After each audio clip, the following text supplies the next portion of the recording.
আসসালামু আলাইকুম রহমতুল্লাহ। সুপ্রিয় শুনলি যেমনটা বলেছিলাম কুরুলুস রান ভলিউম 6 এর কিন্তু 1, 2, 3 তিনটি ট্রেলার রিলিজ হয়েছে। দর্শক, তৃতীয় ট্রেলারটি গত রাতে রিলিজ হয়েছে। তৃতীয় ট্রেলার অনুযায়ী কী হতে যাচ্ছে কুরুলুস রান ভলিউম 6 সেটাই আজকের ভিডিওতে একেবারেই বিস্তারিত আলোচনা করব। নতুন নতুন চরিত্র দেখা যাচ্ছে, তারা কে কোন চরিত্র অভিনয় করবে সে বিষয়েও আজকের ভিডিওতে আলোচনা করব।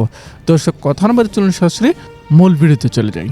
সুপ্রিয় শুনলি কুরুলুস রান ভলিউম 6 এর তৃতীয় ট্রেলারে একেবারে শুরুতে আমরা দেখতে পাচ্ছি ওসমানীয়রা মানজানিক দিয়ে বুরসায় কিছু একটা পাঠিয়েছে। যদিও প্রাথমিক পর্যায়ে বোঝা ছিল যে হয়তো গোলা মেরেছে, তবে আগুনের গোলা মারেনি, কোনো পাথর মারেনি, বরং ওরহানবের পক্ষ থেকে বুরসা সাধারণ জনগণের জন্য সাহায্য পাঠানো হয়েছে মানজানিক দিয়ে। এবং ব্যাকগ্রাউন্ডে ওরহানবে বলতেছেনও, আমি বুরসায় সাহায্য পাঠিয়েছি, বুরসার ক্ষতিগ্রস্ত দরিদ্র জনগণের জন্য এটা অনেক উপকার আসবে। তো এইটা দেখে অনেকে ভাবতে পারেন একদিকে অবরোধ করে তাদেরকে কষ্ট দিচ্ছে, আরেকদিকে আবার সাহায্য পাঠাচ্ছে। এটা ওরহানবের কেমন নীতি? মূলত সেখানে অবরোধ করা হয়েছে কেন এটা আপনাকে বুঝতে হবে। শহরটি অবরোধ করা হয়েছে শহরটিকে ইসলামের আলোয় আলোকিত করতে বা ইসলামের অধীনে আনতে। আর এতে যদি কাফেরদেরকে হত্যা করতেও হয় সেটাও কিন্তু জায়েজ রয়েছে। আর সেই হিসেবে স্বাভাবিকভাবে কিছুটা কষ্ট দেওয়া নাজায়েজ কিছু না বা অস্বাভাবিক কিছু না। তাহলে এখন আবার বলতে পারেন তাহলে সাহায্য পাঠাচ্ছে কেন? এটাই হচ্ছে মূলত ওরহানবের সবচেয়ে বড় অস্ত্র। ইতিহাসে ওরহান গাজী এই যে 9 বছর যাবৎ বুরসা অবরোধ করে রেখেছেন, এটা কেন 9 বছর কেন স্থায়ী হলো? 9 বছর স্থায়ী হলো এ কারণেই ওরহানবে চাচ্ছিলেন বুরসার কোনো জনগণকে বা বুরসার শহরকে ক্ষতিগ্রস্ত না করে শহর জয় করতে। তিনি চাইলেই তার সৈন্যবাহিনী নিয়ে বুরসায় প্রবেশ করতে পারতেন এবং একের পর এক আক্রমণ চালালে প্রাথমিক পর্যায়ে ব্যর্থ হলেও একবার না একবার জয় করা সম্ভব হতো। 9 বছর পর্যন্ত এটাকে অবরোধ করে রাখার কোনো প্রয়োজন ছিল না। কিন্তু ওরহানবে চাচ্ছিলেন জনগণকে ক্ষতিগ্রস্ত না করে, শহরকে ক্ষতিগ্রস্ত না করে শহরটাকে জয় করতে। তাছাড়া ইতিহাসে ওরহান গাজী একজন দয়ালু, একজন নম্র স্বভাবের শাসক ছিলেন। তিনি জনগণের সাথে সদা সদ্ব্যবহার করতেন, বিশেষ করে বাইজেন্টাইনদের সাথে কোনো প্রকার জুলুম অত্যাচার করেনি।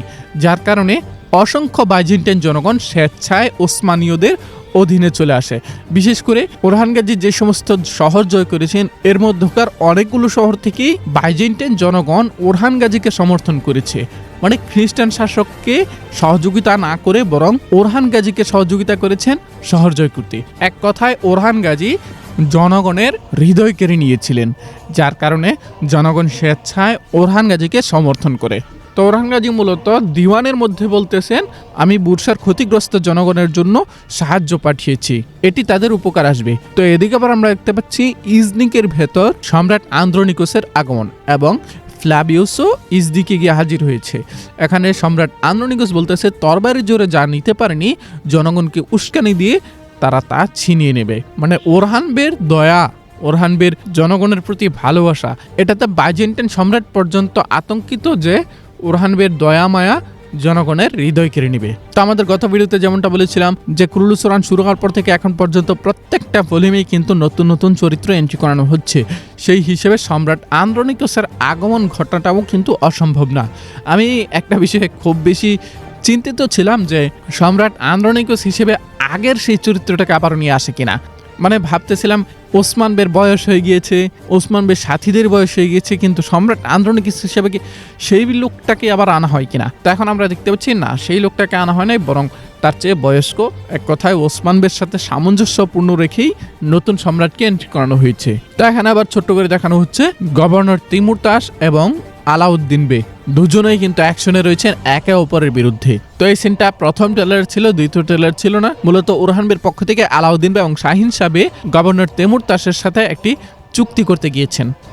চুক্তি হচ্ছে তাদেরকে স্বর্ণ দেওয়া হবে, তারা এখান থেকে চলে যাবে, এটাই চুক্তি। তো দেখা যাক গভর্নর তিমুরতাস এই প্রস্তাবে রাজি হয় কিনা। তো এদিকে আমরা দেখতে পাচ্ছি একটি সরাইখানায় কিছু ছদ্মবেশী লোক দাঁড়িয়ে রয়েছে। তো তারা কারা তাদের সম্পর্কে আমরা সামনে আলোচনা করব। তার আগে আমরা দেখতে পাচ্ছি বসতিতে নীলুফার খাতুন, ওরহানবে তারা বসতি থেকে বের হচ্ছে। তারা বসতি থেকে বের হচ্ছে মূলত ইজনিকে যাওয়ার জন্য।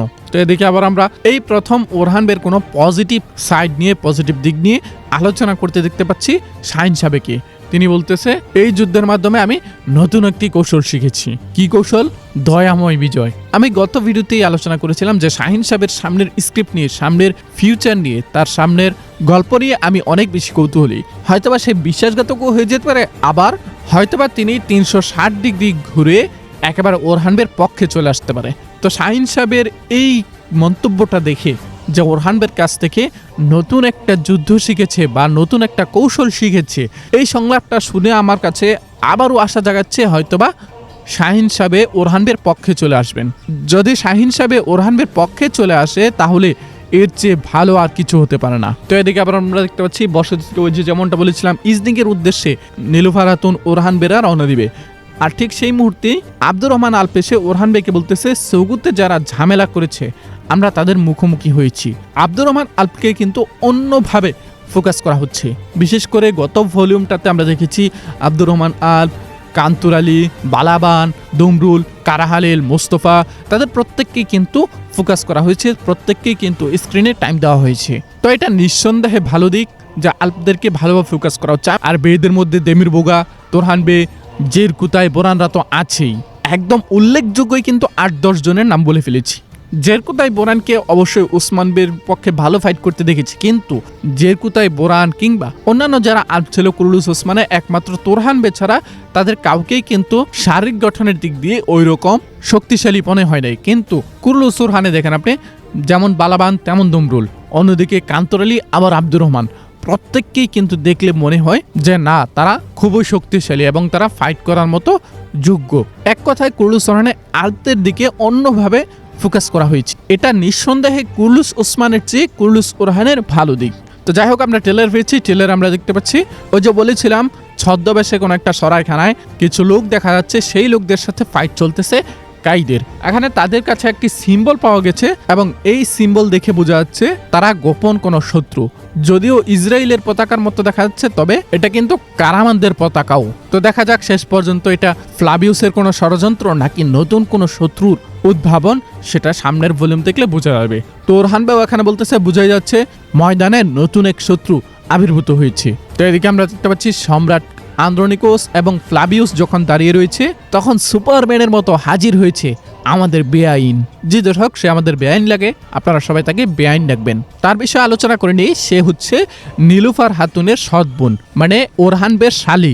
যেহেতু ওরহান বের শালী সেহেতু তো আমাদের বেআইন হয়, তাই সবাই তাকে বেআইন ডাকবেন। আমি প্রথম ভেবেছিলাম হয়তো সম্রাট আন্দ্রোনিকোসের সাথে কান্তাকুজেনেসের মেয়ে আসবে, যে কিনা ওরহান বের স্ত্রী হবে, যার নাম থাকবে আসপর চাহাতুন। তবে না, এটা আসপর চাহাতুন না, বরং তার নাম সম্ভবত ডেফনে বা ডেফন এই টাইপের কিছু একটা হবে। সে নীলুফার খাতুনের সৎ বোন।